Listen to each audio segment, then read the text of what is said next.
Muy buenas tardes nuevamente con todos y todas ustedes. Mi nombre es Luis Mesones Almanza. Estaré con ustedes en la conducción de este nuevo viernes de Derechos Humanos.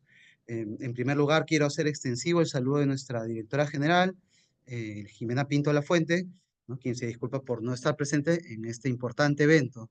Como han podido observar, hemos difundido la canción de la Constitución Política de los Niños, la cual es una publicación del Ministerio de Justicia y Derechos Humanos que venimos promoviendo en distintas instituciones educativas y principalmente, ¿no?, dirigido a los niños y niñas del Perú, con la finalidad de que puedan conocer sus derechos, deberes, así como la forma en cómo se organiza el Estado, ¿no? Qué importante es cuando se pueden promover los distintos derechos y deberes y qué mejor a través, ¿no?, de nuestra Constitución Política del Perú.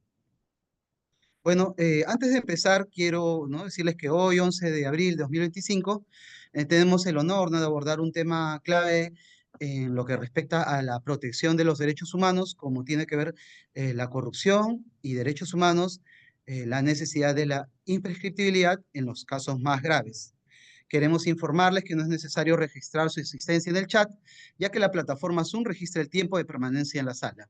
La única condición para la certificación es permanecer al menos el 90% del tiempo y entrar con la cuenta con la que se registraron. Durante la conferencia podrán usar el chat para realizar preguntas a nuestra ponente. Al finalizar su exposición, leeremos las preguntas relevantes y abriremos un espacio para que las pueda responder. Bueno, es un honor para mí darles la bienvenida a esta nueva edición de los Viernes de Derechos Humanos, ¿no? Un espacio organizado por el Centro de Estudios en Justicia y Derechos Humanos del Ministerio de Justicia y Derechos Humanos.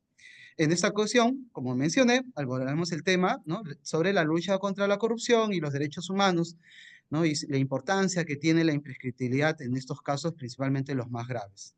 Para ello contamos con la presencia de una destacada especialista en la materia, la licenciada Juliana Iglesias Espelucín.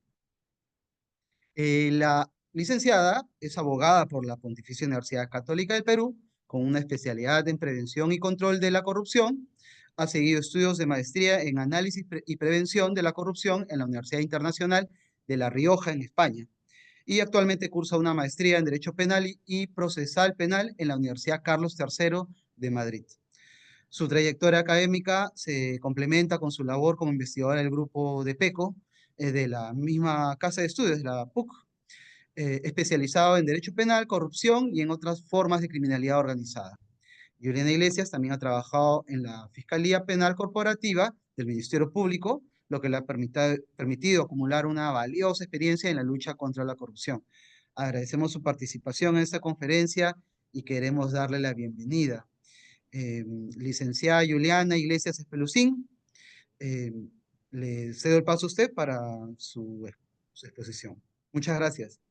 Muchas gracias a ti por la amable presentación, estimado Luis, y muchas gracias también al Ministerio de Justicia por este espacio para abordar un tema que lamentablemente no ha sido desarrollado jurisprudencialmente y ha sido muy poco abordado por la doctrina, que es la imprescriptibilidad en los delitos de corrupción, pero en los supuestos más graves. Esto ya está incorporado en nuestra Constitución, en el artículo 41 específicamente, desde el año 2017, pero lamentablemente nunca se ha aplicado y es porque hasta ahora no se ha establecido qué significa la fórmula supuestos más graves en delitos de corrupción.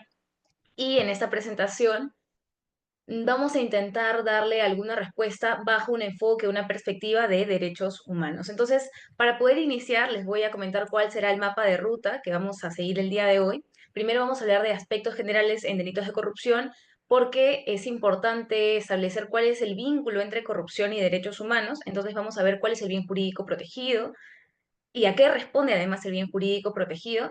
Solamente de manera muy rápida, quiénes son funcionarios públicos en el derecho penal.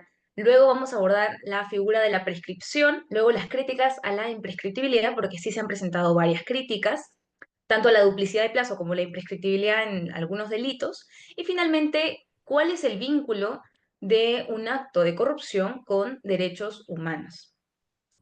Y aquí, evidentemente, vamos a abordar la fórmula de supuestos más graves, en base a casos prácticos que ustedes podrán leer en algunos minutos. Bien, entonces, solo para, o de manera introductoria, antes, no hace mucho tiempo, se pensaba que el fenómeno delictivo era privativo de las clases sociales más pobres, a las que se les denominaba delincuencia de cuello azul, un poco debido al traje o al uniforme azul que llevaban los obreros en Estados Unidos en ese momento. Y aquí aparece un sociólogo que se llama Edwin Sutherland, que en el año 1939 estudia un fenómeno al que le denomina white collar crimes o delitos de cuello blanco, y señala que hay personas que tienen saco, corbata, camisa y que además tienen un nivel económico, político, social distinto al de la mayoría y que pueden cometer delitos que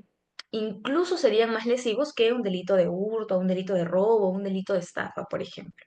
Ese es un término criminológico, pero que a veces usamos en derecho penal cuando nos referimos a delitos de corrupción, y aquí en ese término también están englobados los delitos económicos.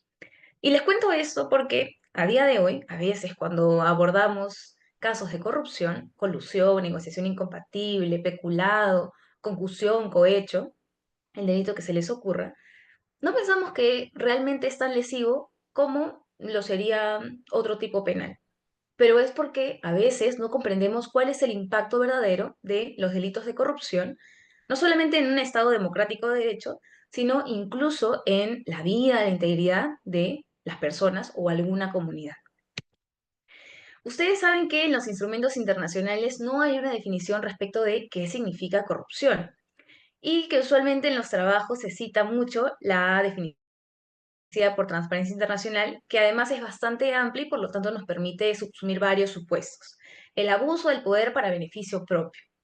El abuso de poder que puede venir de un agente público o privado en un contexto público o privado para beneficio propio. Pero a mí me gusta un poquito más utilizar la Comisión de Alto Nivel Anticorrupción, que se estableció en el año 2018, en donde sí, nos dicen que la corrupción es el abuso de poder, pero además que la corrupción no solamente quebranta normas, principios, deberes, sino que incluso puede llegar a atentar contra derechos fundamentales. Ahora, no todo acto de corrupción vulnera derechos fundamentales y por eso, como todo en derecho, es importante analizar cada caso en concreto. Vamos a ver cómo podemos concretizar, porque parece muy teórico, ¿no? Este vínculo entre corrupción y derechos humanos, cómo concretizar el vínculo, bajo qué elementos, pero para eso primero tenemos que establecer qué tiene que ver el bien jurídico protegido con principios constitucionales, con derechos fundamentales. Miren, todos sabemos, quienes hemos estudiado corrupción, que el bien jurídico general en todos los delitos es el correcto y regular funcionamiento de la administración pública. Pero a veces cuando decimos correcto y regular funcionamiento de la administración pública, se nos puede venir a la mente el Ministerio de Justicia o el Ministerio Público, la Policía Nacional, el Poder Judicial.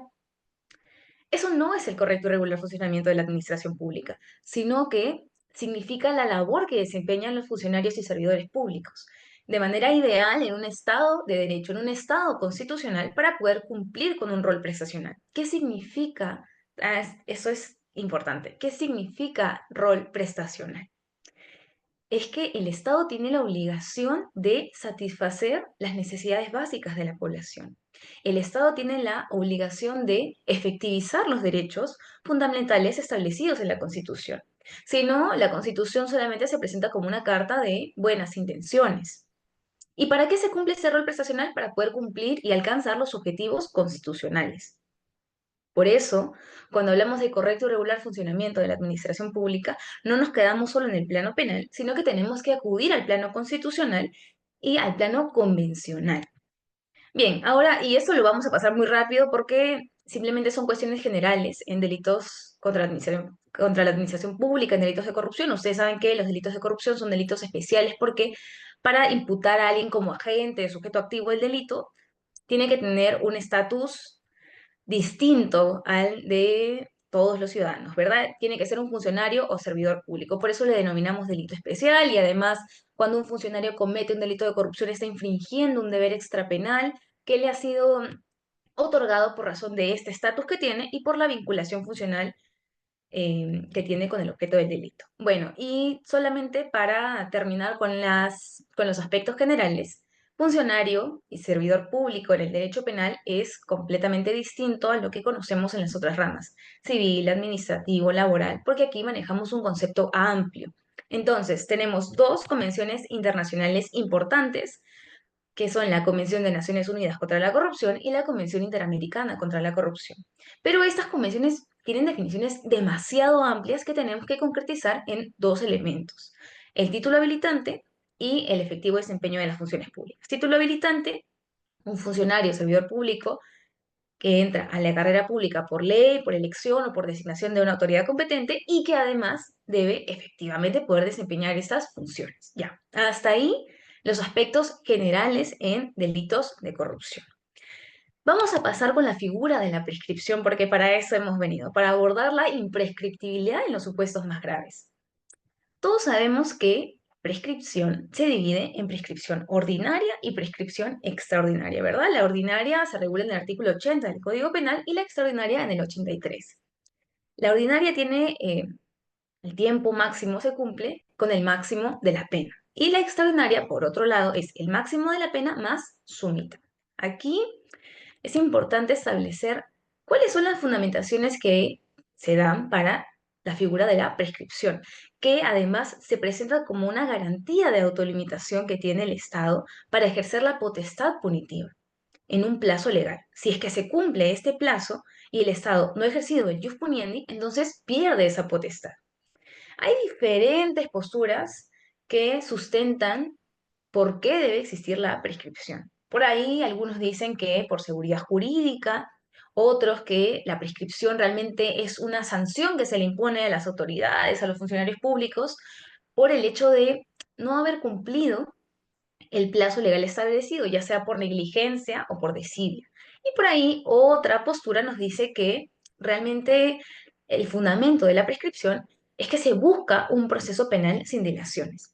De todas maneras, a estas posturas también se les puede responder porque, por ejemplo, si es que fundamentamos que la seguridad jurídica es el argumento central o la piedra angular de la prescripción, podríamos decir también que si un funcionario o servidor público conoce que cometiendo un delito de corrupción, en uno de los supuestos graves que veremos más adelante, no prescribirá, entonces ya no se podría hablar de inseguridad jurídica porque ya lo conoce. Sanciona a funcionarios públicos por su inactividad. Miren, lo que, a ver, lo que realmente debemos atender es la gravedad del hecho delictivo, no sancionar a un funcionario o servidor público por el hecho de no haber cumplido con el plazo legal establecido, sino la gravedad del delito, el impacto del delito. Y finalmente, el proceso penal sin dilaciones indebidas también puede responderse con la teoría del no plazo, que de hecho esa es una de las críticas también que se le hace a la imprescriptibilidad, pero lo vamos a ver más adelante, porque además la teoría del no plazo ha sido planteada por la Corte Interamericana de Derechos Humanos y recogida también por nuestro Tribunal Constitucional. El problema es que muchas veces se confunde el plazo razonable con el plazo legal. Se equiparan esas dos figuras cuando, lo vamos a ver más adelante, no se preocupen, no atienden a lo mismo. Bien, yo les decía que en el año 2017 hubo una reforma del artículo 41 de la Constitución en la que no solamente se duplicó el plazo de prescripción para los delitos contra la administración pública, sino que también, lean la última oración, se estableció que la acción penal será imprescriptible en los supuestos más graves conforme al principio de legalidad. El gran problema aquí es que no sabemos qué significa supuestos más graves. Por ahí hay algunas posturas doctrinales que nos dicen que supuestos más graves significa que tenemos que atender al marco penal abstracto y aquellos delitos de corrupción que tengan una pena o la pena superior serán los supuestos más graves. Puede sostenerse porque todavía no hay desarrollo jurisprudencial, pero yo lo veo desde otra perspectiva, desde el impacto diferenciado que se genera. Y lo vamos a ver con algunos casos, algunos más recientes que otros. Pero antes de pasar a qué significa la fórmula supuestos más graves de corrupción, es importante responder a las críticas a la imprescriptibilidad. ¿Por qué? No solamente se criticó la duplicidad de la prescripción de los delitos contra la administración pública. De hecho, por ahí algunos tribunales plantearon que si no se afectaba el patrimonio del Estado, las arcas, el tesoro público, tampoco debía acudirse a la duplicidad, porque no había una lesión evidente. Ustedes saben que ya hemos descartado la tesis patrimonialista y lo que se protege es el correcto y regular funcionamiento de la administración pública para cumplir con el rol prestacional, se afecte o no se afecte el patrimonio público. La duplicidad es mucho más aceptada, evidentemente, que la imprescriptibilidad. Y los argumentos para poder sustentarla son la gravedad del hecho delictivo, la multiplicidad de investigados, por ejemplo, la complejidad del delito y las técnicas especiales de investigación. El problema viene cuando hablamos de imprescriptibilidad. He agrupado en 4 críticas mm, el hecho de que no se haya dado este proyecto de ley que finalmente se aprobó, pero la verdad, muy pocos penalistas apoyaron esta iniciativa. Tenemos a Romichan, a Pereira, a Guzmán y a Pariona, por ejemplo, que establecen críticas a la imprescriptibilidad. Por el lado de Romichan, por ejemplo, nos dice que esto no va acorde con los fines preventivos de la pena. ¿Por qué? Porque ella dice que si una persona ha cometido un hecho delictivo y ya ha pasado un periodo de tiempo, entonces esa persona ya ha internalizado las normas sociales. Pero a esto le contesta Ramón Ragués, que me parece también un argumento válido, que uno no puede saber si es que por el paso del tiempo una persona va a internalizar las normas sociales o, por otro lado, va a cometer un nuevo hecho delictivo. Se va a aumentar la peligrosidad. Tendríamos que analizar cada caso en concreto, efectivamente. La segunda crítica que se hace, y a esto iba la teoría del no plazo, es que no podemos alargar los procesos de manera indeterminada porque eso vulnera ser juzgado en un plazo razonable. Aquí, nuevamente, equiparamos el plazo razonable con el plazo legal establecido. El plazo razonable no se agota en el tiempo. Hay 4 criterios que la Corte Interamericana, en el caso Valle Jaramillo versus Colombia, ha establecido a los que tenemos que atender, pero evidentemente en cada caso en concreto. Tenemos que atender a la complejidad del asunto. ¿Qué delito estamos investigando?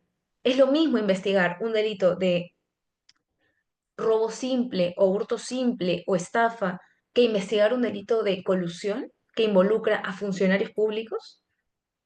¿Y qué tipo de funcionarios están involucrados? Imagínense, algún congresista, algún ministro, algún gobernador regional, algún alcalde.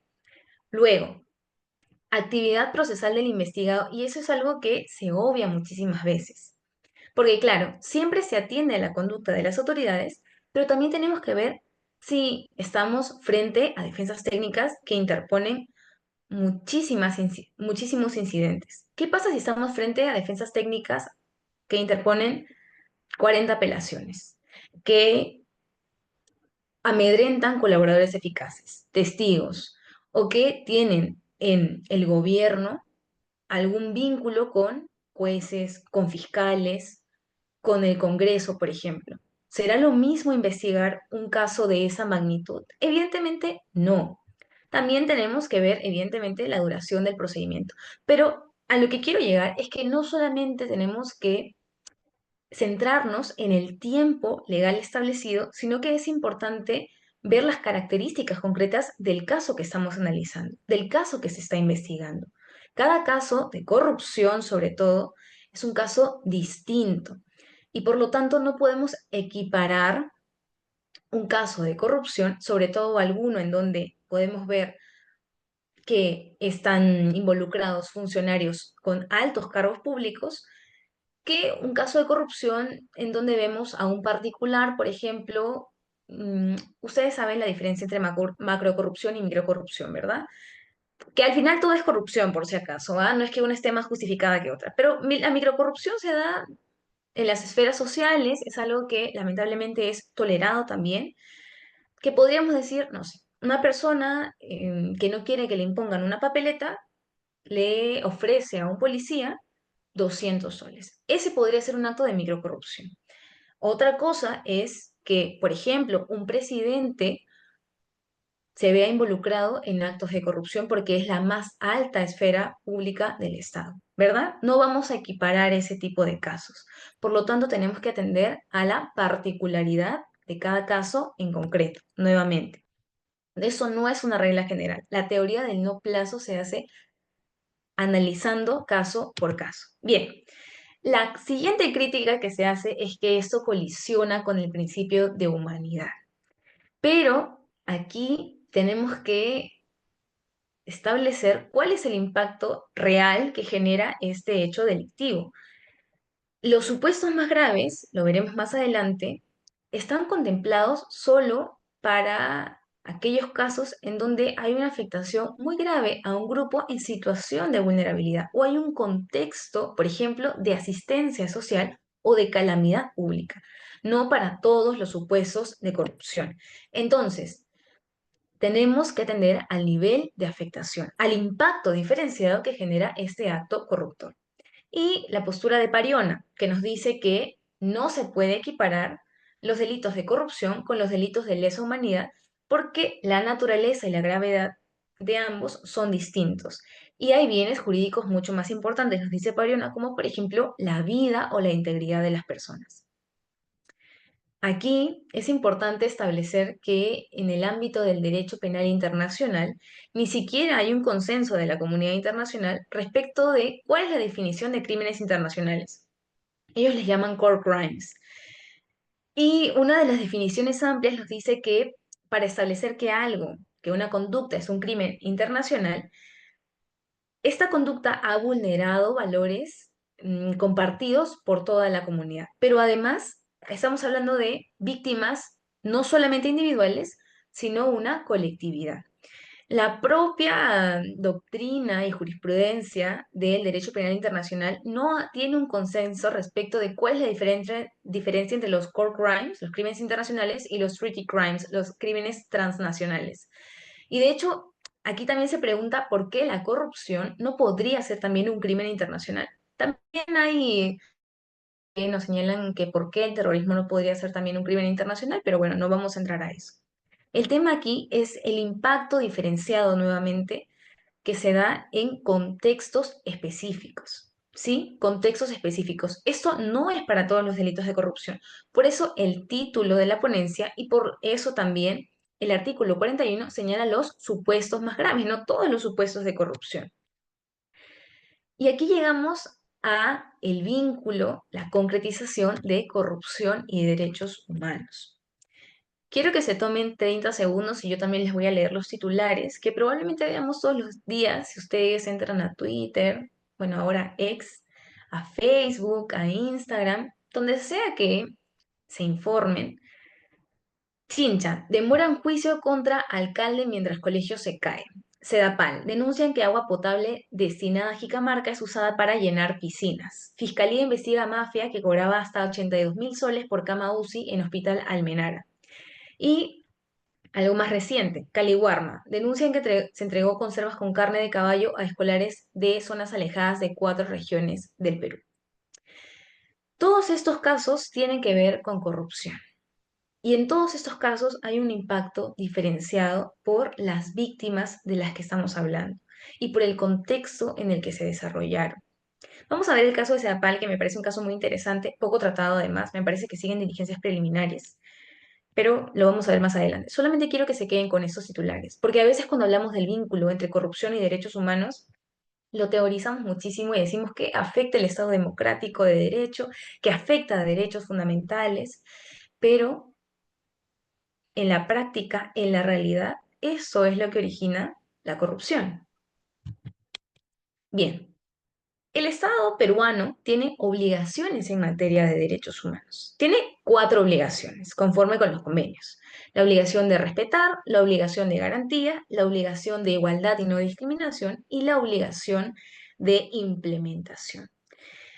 La obligación de respetar es sencilla de entender. La obligación de respetar es que las autoridades, los funcionarios y servidores públicos, tienen que abstenerse de vulnerar derechos. ¿Sí? Hasta ahí, abstenerse de vulnerar derechos. Pero en eso no se agota la obligación que tiene el Estado con los ciudadanos, sino que el Estado también tiene la obligación de garantía. ¿Qué conlleva la obligación de garantía? La obligación de garantía tiene cuatro subobligaciones. La obligación de prevenir, la obligación de investigar seria y efectivamente, la obligación de sancionar y la obligación de reparar integralmente a las víctimas. Y la obligación, la subobligación de reparar también conlleva obligaciones de por medio. Lo vamos a ver en unos minutos porque les he traído un cuadro para que sea un poco más sencillo entender cuáles son los aspectos generales de estas obligaciones. Bien, la obligación de igualdad y no discriminación, ¿por qué? Porque el Estado tiene la obligación de eliminar las distinciones que se basan en motivos prohibidos.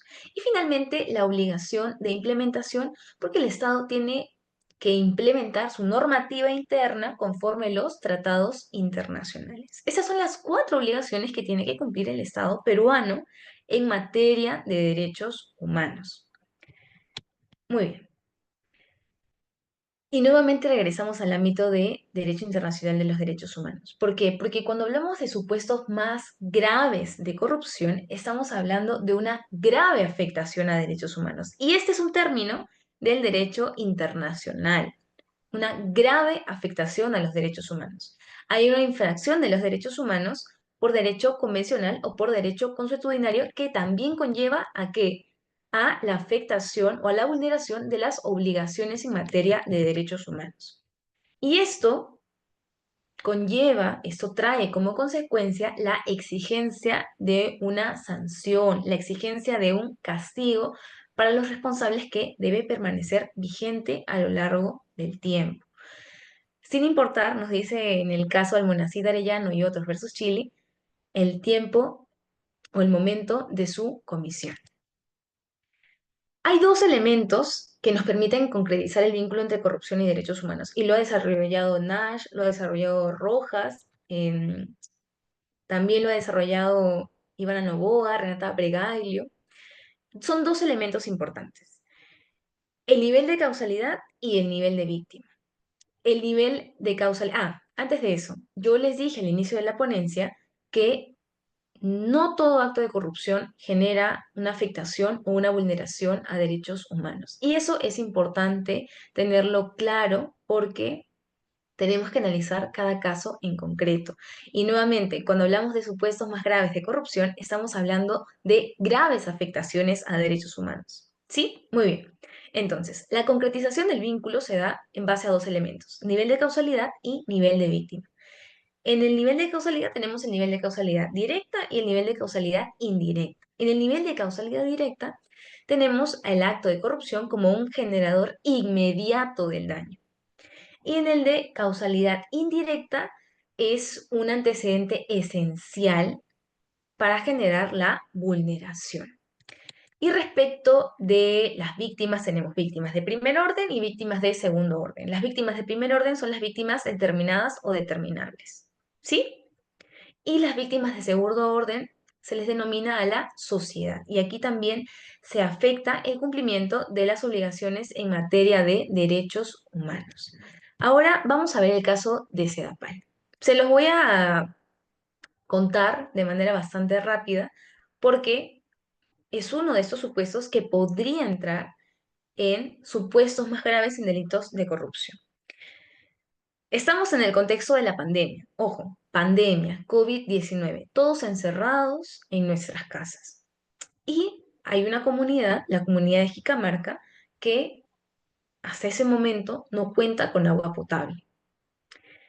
Entonces, el alcalde de Jicamarca firma un convenio, un acuerdo con Sedapal. ¿Para qué? Para que puedan llevar camiones cisterna en la comunidad para proveer a la población de agua potable. ¿Para qué sirve el agua? No solamente sirve para tomar, el agua sirve para preparar nuestros alimentos, para aseo básico, etcétera. Entonces se imaginarán que era no tener agua potable ni desagüe en un contexto de pandemia, tener que esperar a los camiones cisterna en un contexto de pandemia. Bien, ¿qué pasó? Se descubrió que esos camiones cisterna que tenían que llevar agua a la población se desviaban de la ruta y se iban a regar piscinas privadas. Entonces, el agua que tenía que llegar a la población o no le llegaba o le llegaba en una cantidad mucho menor. Población que no tiene acceso al agua potable ni desagüe. Contexto de pandemia. Cuando hablamos de delitos de corrupción, nosotros tenemos a dos actores en la cabeza, el sujeto activo y el sujeto pasivo, ¿verdad? El sujeto activo, el funcionario servidor público que comete el hecho delictivo, y el sujeto pasivo, que es el Estado, que es el titular del bien jurídico lesionado o puesto en peligro. Correcto y regular funcionamiento de la administración pública. Pero ¿qué pasa con las víctimas del delito?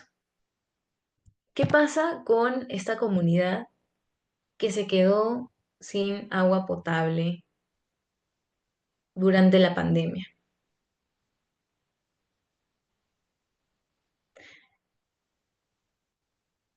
¿Son invisibles en el proceso penal?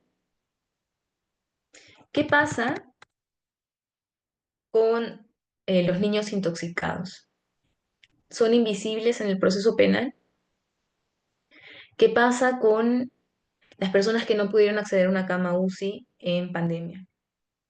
¿Qué pasa con los escolares que no pueden asistir a sus clases porque lamentablemente su centro de estudios se cae a pedazos? Por eso es importante atender a las víctimas o a los perjudicados, si los quieren llamar.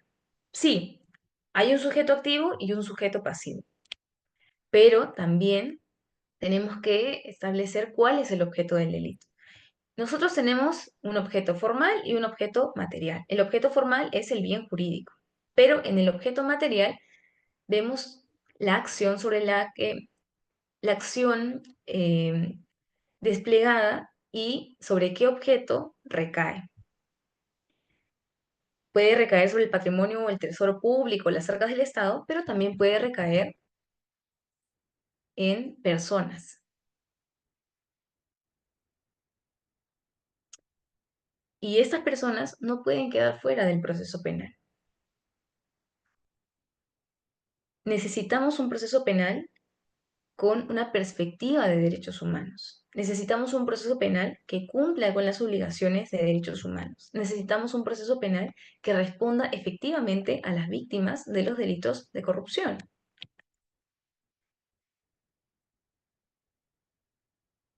Y a esto vamos a la proporcionalidad de la medida. Que, bueno, ustedes saben que tenemos un test de ponderación en donde se tiene que cumplir tres elementos: la idoneidad, la necesidad y la proporcionalidad en sentido estricto, ¿verdad? En la idoneidad vemos si el medio que estamos planteando va acorde con el fin que queremos alcanzar. En este caso, lo que queremos alcanzar es la no impunidad y la efectiva investigación, sanción y reparación integral de las víctimas, que va no solamente acorde con los principios y valores de la Constitución, algunos artículos, el 39, el 43 y el 44, sino también con los tratados internacionales. Si ustedes leen el artículo 39, se van a dar cuenta que los funcionarios y servidores públicos están al servicio de la nación. Los funcionarios y servidores públicos están al servicio de la nación. Por eso se habla mucho de la vocación de servicio cuando uno postula un cargo público. También en el artículo 43 se establece el carácter democrático del Estado. Y evidentemente ustedes saben que hay una relación entre democracia y derechos humanos. Y en el artículo 44 se establece que es un deber primordial del Estado la plena vigencia de derechos humanos. Y no solamente se habla de vigencia formal, o sea, tener el derecho en la Constitución, sino poder efectivizar ese derecho. Bien, respecto de la necesidad, la medida debe ser la menos gravosa. Tenemos que atender a la realidad social, ¿sí?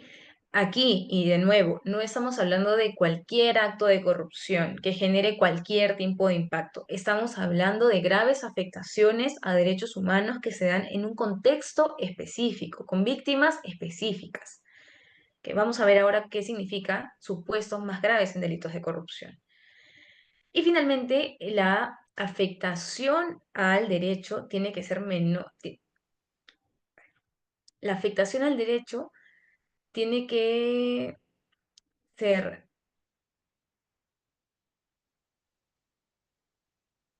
menor a la satisfacción que se genere con la medida.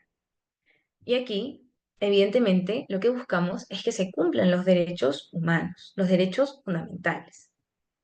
¿Sí? Muy bien. Entonces, ¿qué significan supuestos más graves? En el 2021 se modificaron los delitos de colusión, peculado y malversación. Y aquí están las agravantes que tienen estos tipos penales. Cuando la conducta recaiga sobre programas con fines asistenciales de apoyo o inclusión social o desarrollo, o el agente se aproveche de una situación de calamidad pública o emergencia sanitaria. Bien, cuando hablamos del caso Caliwarma, por ejemplo, estamos hablando de un programa de inclusión social, de un programa con fines asistenciales. Cuando estamos hablando del caso de Sedapal con la comunidad de Jicamarca, que nuevamente está en investigación, lo que hemos traído aquí es una investigación periodística que se dio en ese momento. Estamos hablando de un agente o unos agentes que se aprovecharon de que presuntamente se aprovecharon de una situación de emergencia sanitaria. Son contextos muy específicos. No se trata de cualquier delito de corrupción, ¿correcto? Entonces, importante, cuando hablamos de supuestos más graves, estamos hablando de un impacto diferenciado. No es cualquier acto de corrupción. Es un impacto diferenciado que se da contra un individuo o una población en un contexto específico. Y por lo tanto, es importante analizar cada caso en concreto. Entonces, es importante que el proceso penal se centre en las víctimas de los delitos. ¿Sí? Yo les dije que dentro de la obligación de garantía también está la obligación de reparación integral. Y la obligación de reparación integral no significa nada más indemnizar con dinero a una víctima, sino que el responsable de la acción tenga un castigo. ¿Que hay otras medidas? Por supuesto que sí. Pero la reparación integral no solamente es pagar a la víctima porque se ha generado daño irreparable. Estos casos que les he presentado generan un daño irreparable en la vida, en la salud, en la integridad de las víctimas, por el contexto en el que se da. Concluyendo, el derecho penal es la herramienta idónea para que dejen de cometerse actos de corrupción. Subir las penas es la solución para que dejen de cometerse actos de corrupción. No, no. Tenemos que atender a la prevención, pero no por eso tenemos que dejar los casos en impunidad. Entonces, para abordar un caso como supuesto más grave de delitos de corrupción, es importante atender a las obligaciones que tenemos en materia de derechos humanos. Es importante atender a la Constitución y a los tratados internacionales. Y es importante también centrar nuestra atención en las víctimas del delito, porque finalmente son ellas las que soportan las acciones de un acto corrupto. Son ellas quienes ven vulnerado su derecho a la educación, su derecho a la salud, su derecho a la vivienda, su derecho a la integridad, incluso su derecho a la vida. Muy bien, con eso eh, ya concluimos la presentación.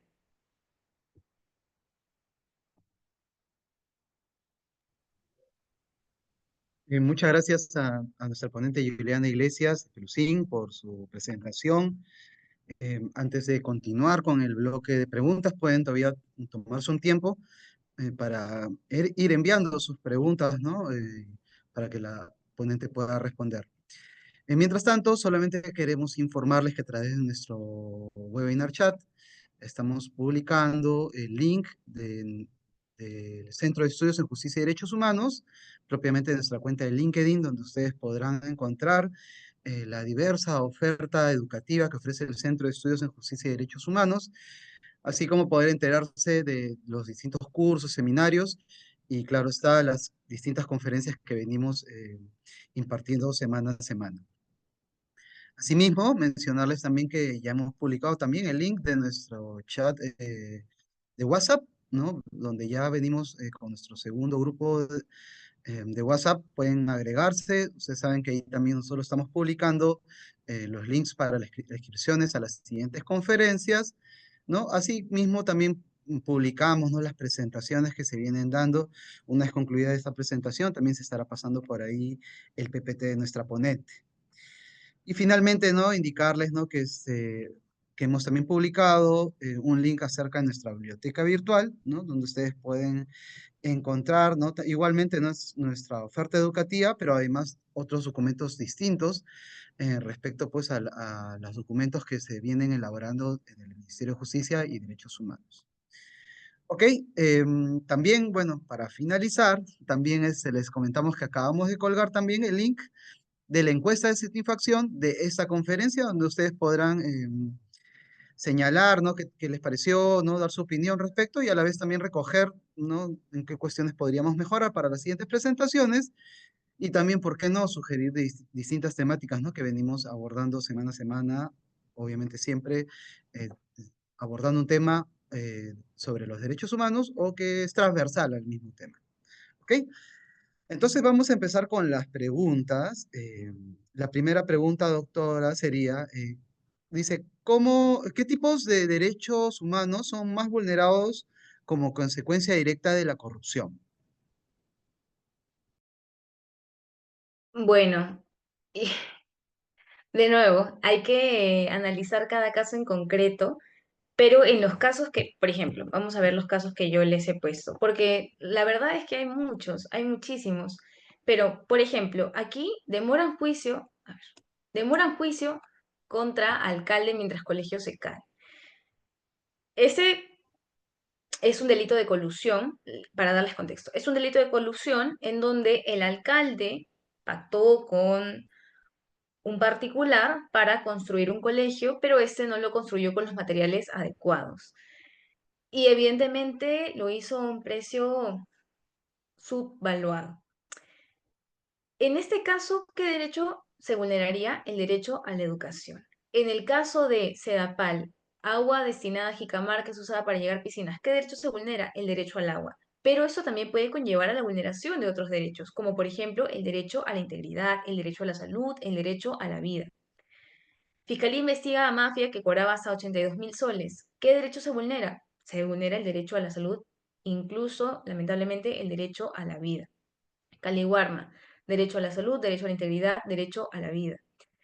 En un solo caso de corrupción se pueden vulnerar distintos derechos. Y también es importante atender a cuál es no sé en cuál diapositiva lo dejé, pero a cuál es la causalidad. Si la causalidad es directa o la causalidad es indirecta.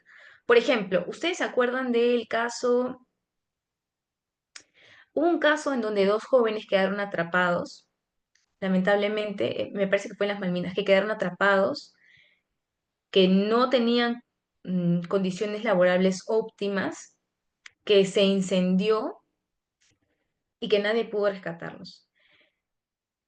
En este caso, si es que vemos que el empleador tenía que cumplir con cierta normativa y los fiscalizadores obviaron eso o simplemente fueron sobornados, por ejemplo, para dar el visto bueno, hay un acto de corrupción que tendrá una causalidad indirecta en que a estas personas hayan estado encerradas, no se les haya respetado ningún tipo de derecho laboral y finalmente haya terminado con su vida. Un acto de corrupción puede ser una acción generadora inmediata del daño, pero también puede ser un antecedente esencial de la cadena, pero tenemos que analizar cada caso en concreto para ver qué derechos se han vulnerado.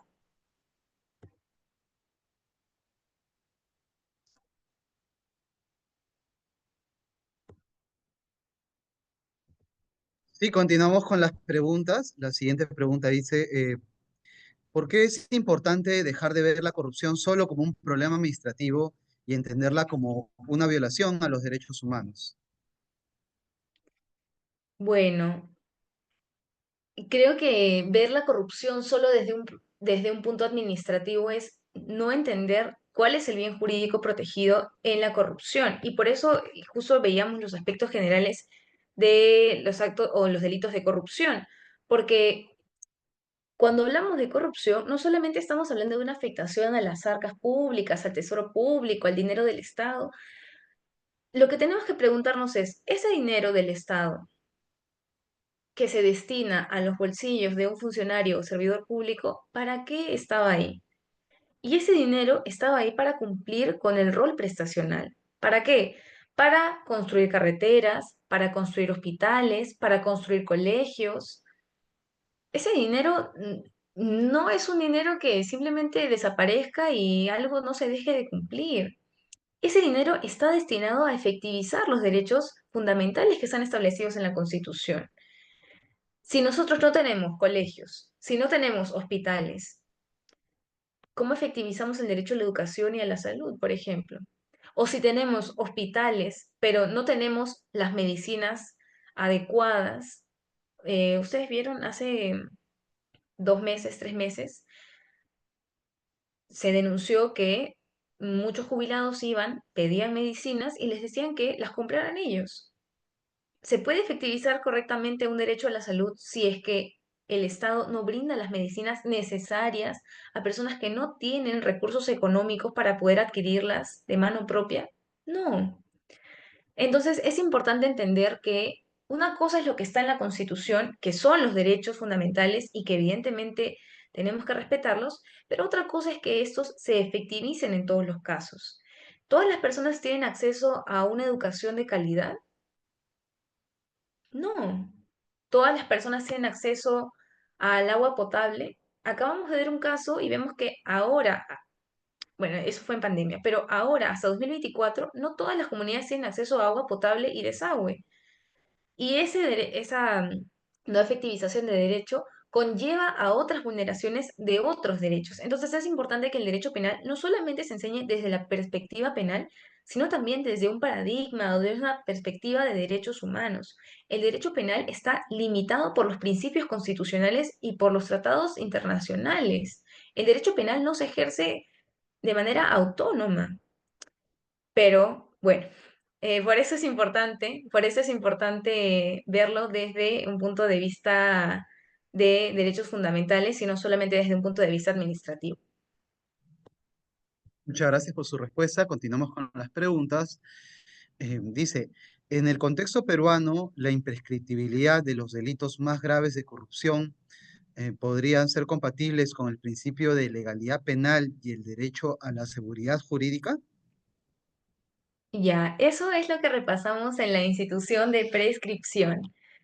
Miren, aquí, de manera muy rápida, uno de los fundamentos de la prescripción es la seguridad jurídica. Si un funcionario servidor público sabe que cometió un delito de corrupción que no prescribe, se va a atener a eso, ya no podríamos hablar de inseguridad jurídica. ¿Sí? Y con respecto al principio de legalidad, es que el problema aquí es que se tiene que hacer una interpretación sistemática. ¿Sí? Una interpretación sistemática. Cuando a veces queremos, a ver, la corrupción no se aborda desde el ámbito o desde la perspectiva de derechos fundamentales. Y yo creo que eso es erróneo, porque dejamos a las víctimas de manera, o sea, las dejamos invisibilizadas. Y eso es lo que les estaba mostrando. En estos casos se toma al Estado como sujeto pasivo, que por supuesto lo es porque es el titular del bien jurídico protegido, el lesionado. Pero ¿qué pasa con las personas sobre las que recae la acción? ¿Qué hacen esas personas? ¿A quién le reclaman esas personas? Cuando hablamos de imprescriptibilidad, de nuevo, estamos hablando de los supuestos más graves. que es un término de Derecho Internacional de los Derechos Humanos. No estamos hablando de cualquier caso de corrupción. No me pongan el ejemplo de yo le doy 200 soles a, no sé, un asistente de función fiscal para que acelere mi proceso.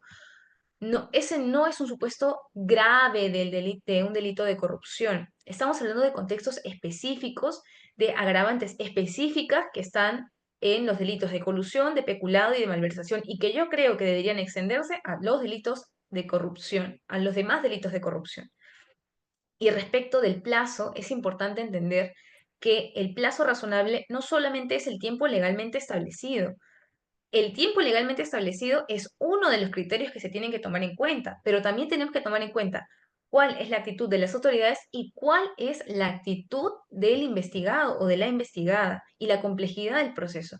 Nuevamente, si estamos frente a estamos en un contexto, por ejemplo, de un programa de asistencia social, y un investigado que plantea innumerables recursos de apelación, un investigado que tiene vínculos con fiscales, con jueces, que tiene un gran poder político, un gran poder económico, no vamos a tratarlo de la misma manera que un caso en donde estamos frente a un particular y un servidor público, por ejemplo, en un cohecho, vamos a llamarlo un cohecho menor.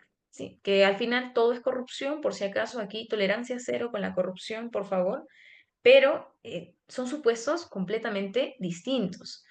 Cuando hablamos de supuestos más graves en delitos de corrupción, estamos hablando de un impacto diferenciado.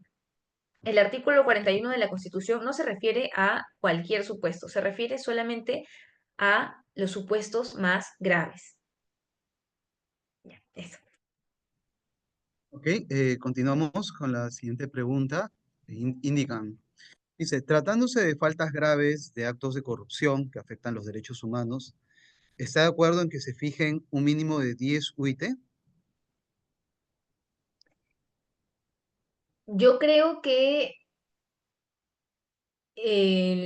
miren, si de manera jurisprudencial ni siquiera se ha podido desarrollar qué significa supuesto más grave en delitos de corrupción, para poder desarrollar esto, si es que no lo fijamos, la verdad es que un poco complicado establecerlo. Yo no creo que sea necesario, sinceramente, porque hay un contexto, una situación especial, específica, un programa con fin asistencial de apoyo, inclusión social o desarrollo, que evidentemente va dirigido para una comunidad que está en una situación de dependencia, una situación de vulnerabilidad.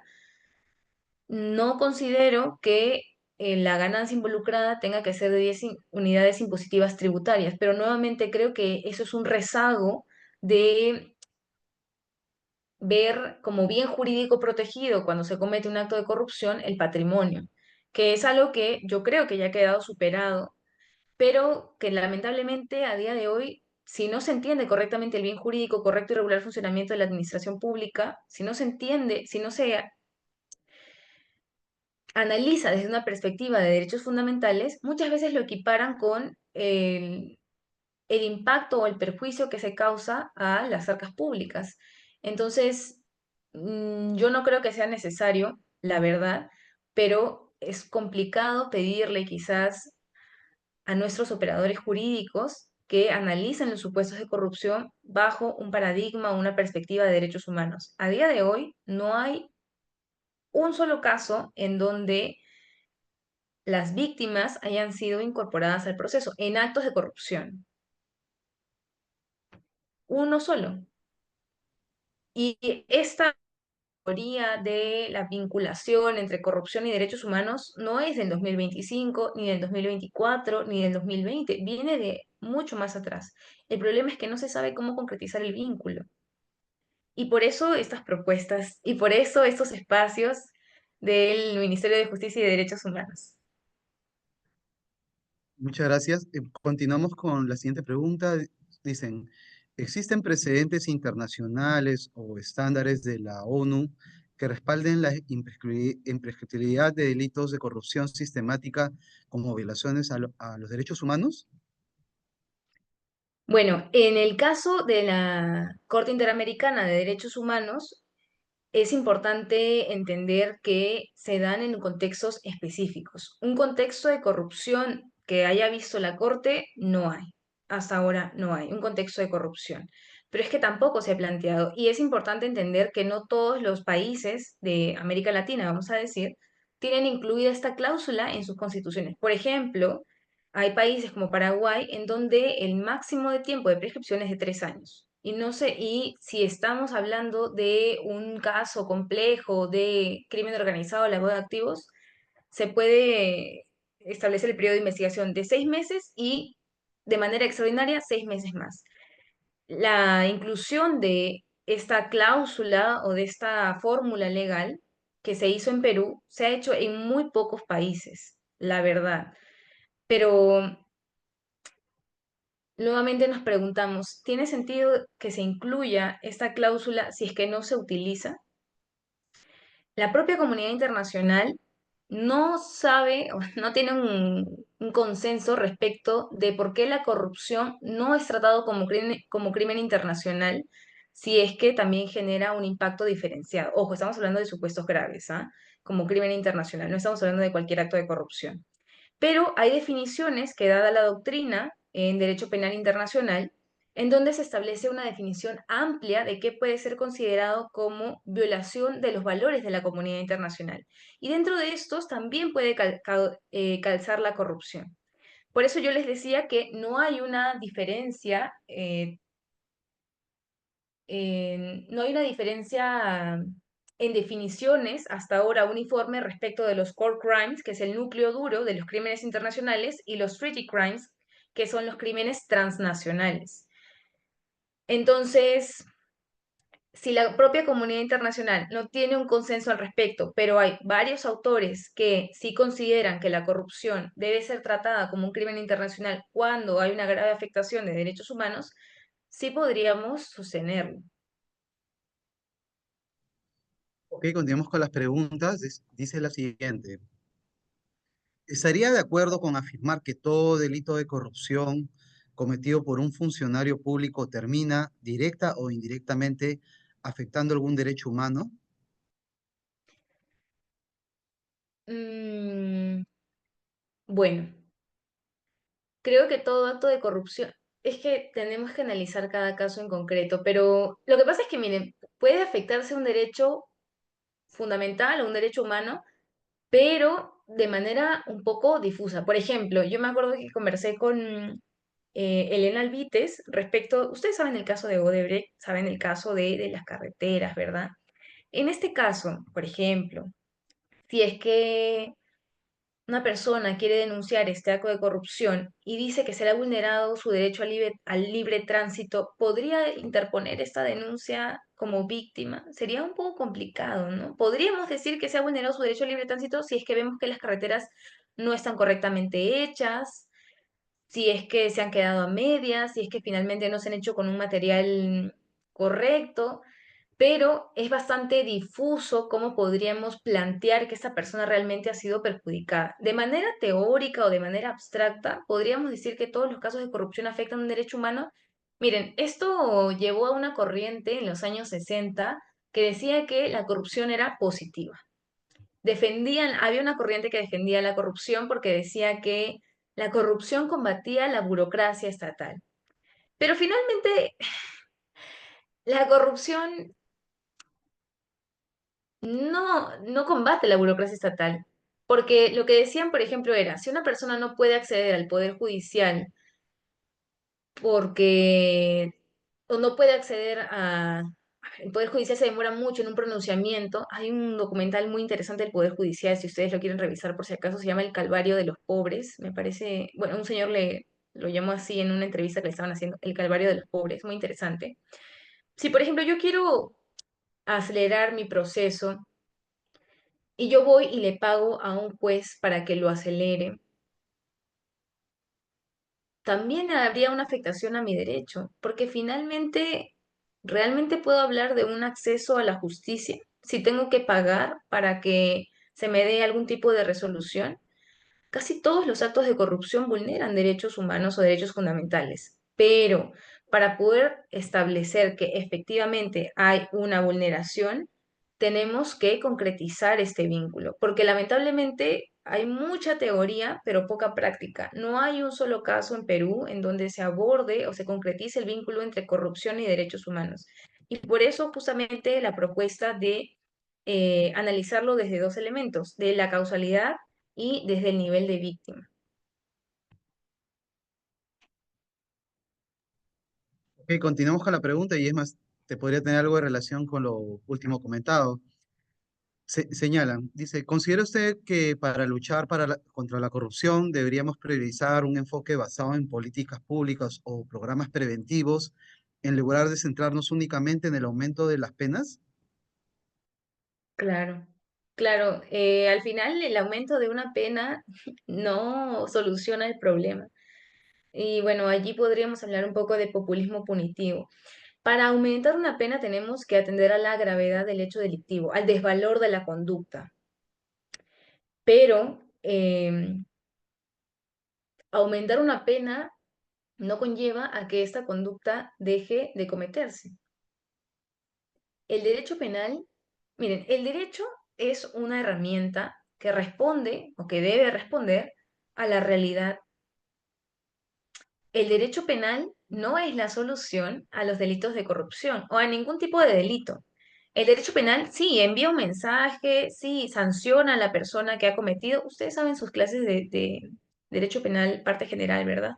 Las teorías retribucionistas, las teorías de la prevención general, especial, etcétera. Pero el derecho penal no es la solución. La solución finalmente son las políticas públicas, que se tienen que trabajar con la educación que se da en los colegios, desde pequeños. Una de las iniciativas que me gustó muchísimo, que, bueno, la acabo de ver ahora, es que conozcan los derechos que están establecidos en la Constitución. Eso es necesario para que no solamente veamos a los derechos como una carta de buenas intenciones, sino que finalmente velemos porque se efectivicen. Y esto en todas las esferas.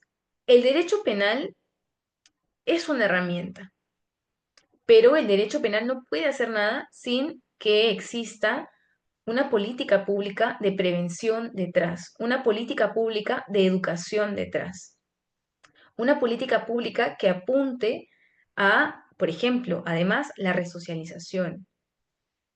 El derecho penal responde cuando, como dicen algunos autores, llega tarde, porque llega cuando ya se ha cometido el hecho delictivo. Lo que tenemos que procurar es que no se cometan los actos de corrupción. Entonces es importante internalizar esta cultura de integridad, no solamente desde las instituciones públicas, sino también desde los colegios. Sino casualmente, ¿no? Como hemos pasado solamente a hablar propiamente de la corrupción, ¿no? Para hablar casualmente de la ética y la integridad, ¿no? En la función pública, ¿no? Para casualmente prevenir, ¿no? Los casos de corrupción. Continuamos entonces con las siguientes preguntas. Le comento, doctora, que de un momento a otro estamos recibiendo bastantes preguntas. Esperamos poder absorber la mayor cantidad de dudas que tengan nuestros participantes. La siguiente pregunta sería, ¿se está resarciendo de manera efectiva a las víctimas de los delitos de corrupción que vulneran los derechos constitucionales?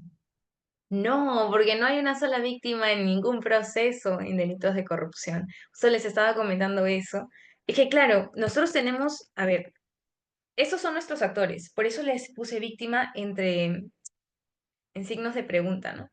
Cuando estudiamos delitos de corrupción, en cualquier universidad, en cualquier instituto, en cualquier parte del mundo, ustedes van a ver que hay un sujeto activo y un sujeto pasivo. El sujeto activo, funcionario y servidor público; sujeto pasivo, el Estado. Pero ¿qué pasa con las personas sobre las que ha recaído la conducta?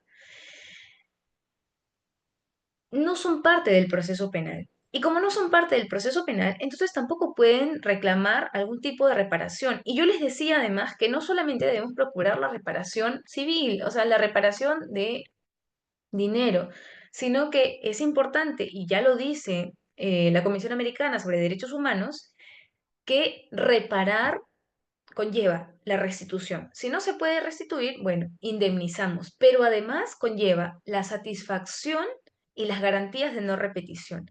¿Qué acción eh, implemento yo, Estado, para que un acto así no vuelva a ocurrir? ¿Hemos visto eso en algún caso de corrupción? No. No hemos visto eso en ningún caso de corrupción. Y por eso es momento de dejar un poco de lado el derecho penal, que solamente se basa en la responsabilidad individual, a un derecho penal. Bueno, cuando hablamos de corrupción, a ver, vamos, cuando hablamos de corrupción, porque esa es mi especialidad, luego me meto en penal económico y ahí sí, cuando hablamos de corrupción, en un derecho penal bajo una perspectiva de derechos humanos. ¿Por qué? Porque hay un vínculo indiscutible de afectación de derechos humanos. Y si hay una afectación de un derecho humano, no podemos dejar a la víctima a su suerte, no podemos dejar a la víctima fuera del proceso, sino que ella también tiene derecho a participar porque ha sido la afectada por el hecho corruptor, por el acto corruptor. Contra ella se han dirigido finalmente las consecuencias. Se le ha vulnerado su derecho a la salud, a la integridad, a la educación, a la vida. Y finalmente es importante entender que la centralidad del proceso debe recaer en la protección de las víctimas. Por eso les estaba diciendo que el derecho penal tiene que responder de manera efectiva a las víctimas en los delitos de corrupción. Y para eso tenemos que entender que el derecho penal no es solo. El derecho penal tiene eh, tiene como límites las garantías constitucionales y los principios constitucionales establecidos en la Convención y en tratados internacionales de derechos humanos. Sí, ya estamos llegando a las preguntas finales. La siguiente dice, ¿la imprescriptibilidad se aplica únicamente a los autores del delito o también alcanzaría a los cómplices y partícipes? Muy buena pregunta, muy buena pregunta. Depende bueno, creo que depende de qué tipo, miren, en los delitos de corrupción hay una corriente, una postura que dice que en los delitos de corrupción solamente hay autores y cómplices.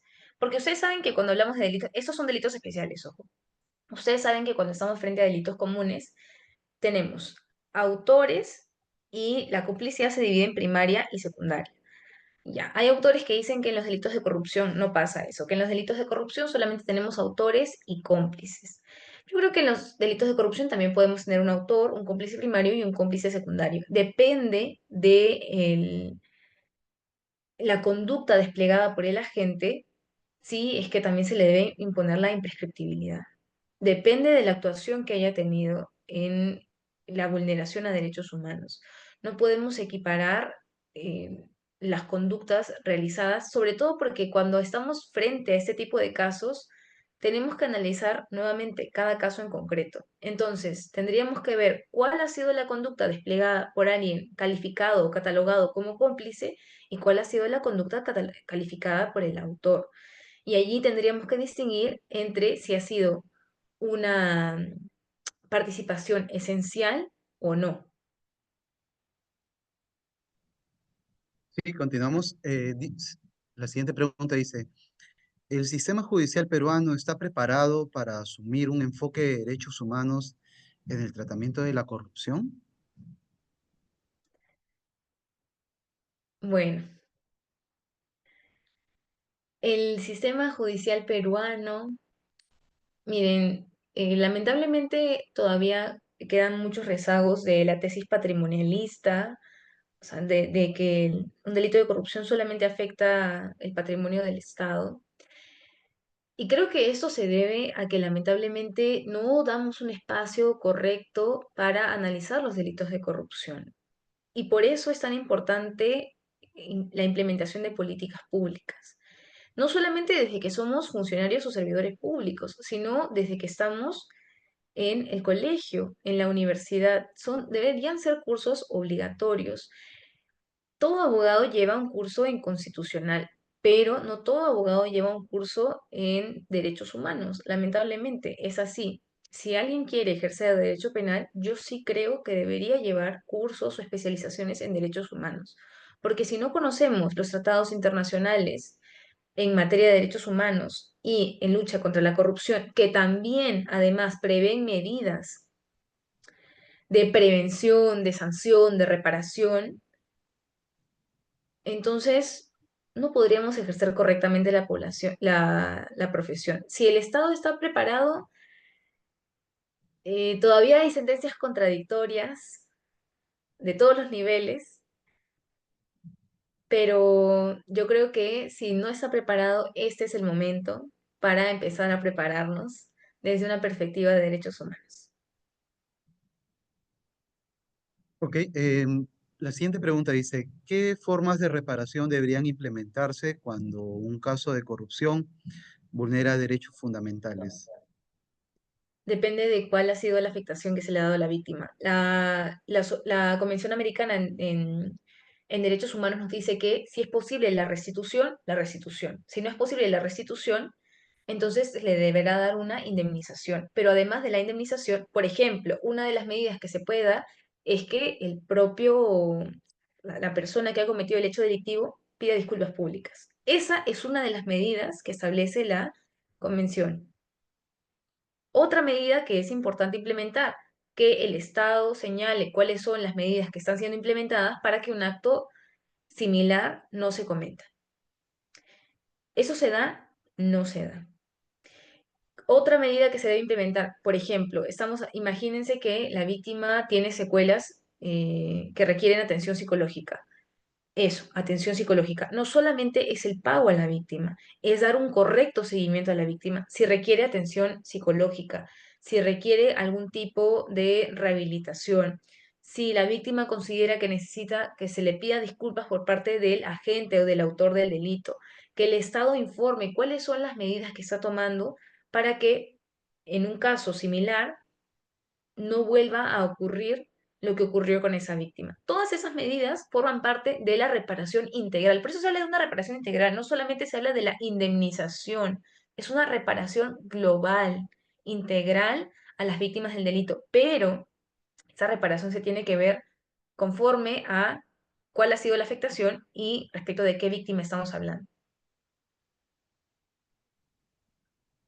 Nos envían la siguiente pregunta. Dice, ¿cree que en los próximos años veremos una tendencia a ampliar la imprescriptibilidad en América Latina? Bueno, no la hemos aplicado todavía en nuestro país, todavía no se ha desarrollado jurisprudencialmente, no sé si en América Latina. Yo creo que es un poco complicado afirmar eso, porque de hecho hay muchísimas posturas que están en contra de la imprescriptibilidad en algunos delitos. Y es que, claro, mm, si es que no lo vemos desde una perspectiva de derechos humanos, pues probablemente no entendamos para qué sirve esta figura. Y de hecho podemos, como las críticas que se ponen aquí, señalar que eso vulnera el plazo razonable, vulnera la prevención, vulnera el principio de humanidad, pero es que tenemos que atender a la afectación que se da. Yo espero, antes de aventurarme a decir que en América Latina se va a dar una expansión de eso, espero que en Perú pueda haber un desarrollo jurisprudencial de la materia. O que si ustedes que me están escuchando se animan a escribir, ya sea a favor o en contra, no importa, pero es importante dejar eso sobre la mesa, porque hay muy pocas publicaciones que abordan la imprescriptibilidad y el por qué se debe dar. Siempre desde una perspectiva de derechos humanos, ojo, si solamente lo van a hacer desde la perspectiva penal, estamos perdidos. Pero aquí estamos hablando de obligaciones en materia de derechos. Ok, continuamos. La siguiente pregunta dice, ¿cómo se puede incluir a las víctimas en la formulación de políticas anticorrupción? Bueno, ¿cómo se puede incluir a las víctimas? En la formulación de En- políticas anticorrupción. Gracias, Luis. En principio, yo considero que dando un acompañamiento a las víctimas y que ellas también cuenten cómo ha sido ser parte del proceso penal. Hay muchas personas que evidentemente no van a querer transitar por todo un proceso penal. No es fácil ser una víctima, un perjudicado en un proceso penal. No es sencillo. Uno tiene que acudir, tiene que rendir declaraciones, tiene que dar testimonios, tiene que estar acudiendo al Ministerio Público. El hecho de que una víctima sea parte de un proceso es un avance en corrupción, es un avance muy grande. pero para poder incluir correctamente a esa víctima, el Estado tiene que haber primero cumplido con la reparación integral. Las víctimas en materia de corrupción tienen que ser visibles, porque lo primero que tenemos que hacer es centrar el proceso en ellas. No hay una sola víctima en materia de corrupción que sea parte de un proceso. Cuando empecemos a considerar a las víctimas, a las personas que han soportado las consecuencias de la acción corrupta como parte del proceso y que puedan ir rendir testimonios e incorporarse para poder implementar, dar sus opiniones de alguna manera, ¿no? Desde donde estén, desde la posición en la que estén, para que no se cometan otros actos similares, estamos ya en un avance, porque la corrupción no solamente se aborda, ojo, desde la administración pública, sino que todos los actores tienen que intervenir. Administración pública, funcionarios y servidores públicos, si lo quieren llamar ustedes, y la sociedad civil. Y también, evidentemente, los privados. Porque las decisiones no solamente se pueden tomar de arriba, las decisiones tienen que ser conjuntas, porque finalmente a quienes afectan las políticas públicas son a la población. Entonces necesitamos entender que todos los actores tienen que tener participación para lograr una política pública efectiva. Ok, y entonces llegamos a nuestra última pregunta. Señala, ¿qué riesgos existen cuando un caso de corrupción grave quede impune por años y luego se intenta reabrir con el argumento de imprescriptibilidad? ¿Qué riesgos existen? De nuevo, ¿en qué caso? ¿En qué caso? Es que, miren, esto es casuístico. Yo les estaba hablando de ejemplos, person caso de corrupción en donde el investigado tiene 20 abogados, imagínense, interponen muchísimos incidentes que finalmente dilatan el proceso. Interpone que está en su derecho, ojo, está en su derecho, pero es importante entender si está dentro de los márgenes de la legalidad o lo único que intenta hacer es dilatar el proceso. Hay que distinguir esas dos cosas. Hay abogados que dicen que en el derecho hay límites difusos. No hay límites difusos, señores. ¿Ustedes son abogados éticos o no son abogados éticos? Eso es. ¿Son abogados que siguen los principios o son abogados que simplemente prefieren transgredir las normas, transgredir las reglas y no buscan una verdad? Y a esto, miren, hay una discusión epistemológica respecto de la verdad material y la verdad procesal. Yo creo que tiene que haber una correlación entre ambas, ¿eh? Una correlación entre ambas. Pero fuera de eso, es importante analizar cada caso en concreto. No podemos dar una regla general respecto de qué podría pasar si es que, porque ni siquiera sabemos cuál es el contexto específico. ¿Qué pasa si estamos frente a un caso de corrupción que se cerró, pero fue porque dentro de los investigados habían personas que eran altos funcionarios y por lo tanto tenían control sobre funcionarios menores para poder archivar los casos? ¿Qué pasa en ese caso? ¿Es un supuesto en el que vamos a dejar el caso en impunidad? ¿Qué pasa en un supuesto donde tenemos a un funcionario, imagínense, un ministro de Estado? Un ministro de Estado que tiene nexos con el Poder Judicial y el Ministerio Público. O un congresista que puede amedrentar o puede comprar colaboradores eficaces. ¿Estaríamos hablando de un mismo supuesto? No, tenemos que ver cada caso en concreto. Hay casos manifiestamente en donde manifiestamente podríamos ver contextos de impunidad. Por ejemplo, ustedes recuerdan el caso de Inostroza, ¿verdad? El caso de Inostroza Pariachi, en donde se filtró la llamada, en donde él decía, ¿qué quieres? ¿Quieres que lo absuelva o quieres que lo baje la pena? ¿Quieres que diga que que ya estaba desflorada? Eso era un juez que tenía un alto rango. Y en ese momento él podía archivar muchísimas investigaciones, podía dar sentencias absolutorias. ¿Y qué hacemos? ¿Esos casos los dejamos en impunidad? Por eso tenemos que analizar cada supuesto en específico.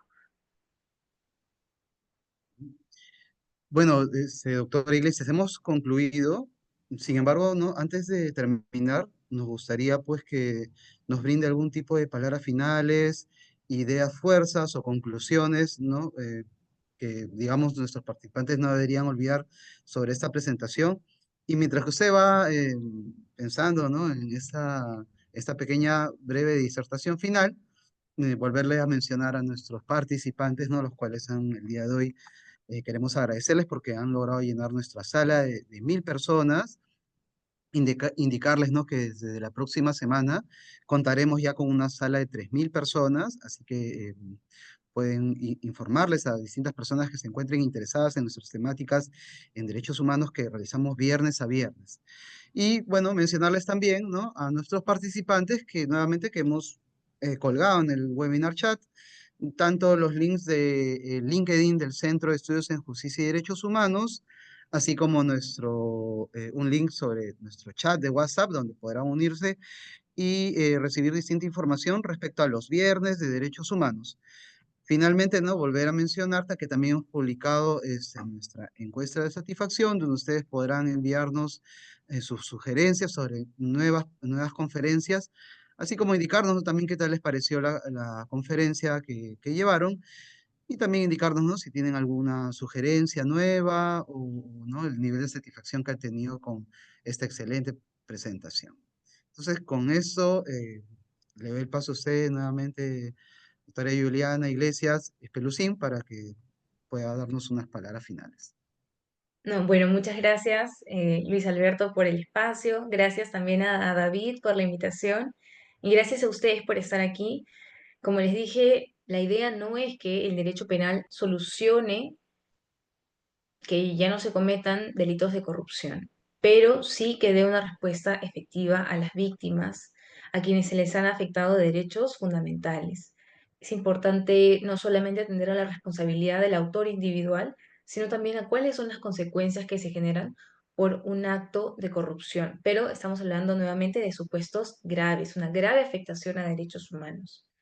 El derecho es una herramienta que tiene que responder a problemáticas sociales. Y es importante también traer a colación estos temas porque si bien de manera teórica pueden ser muy interesantes, tienen que concretizarse en la práctica.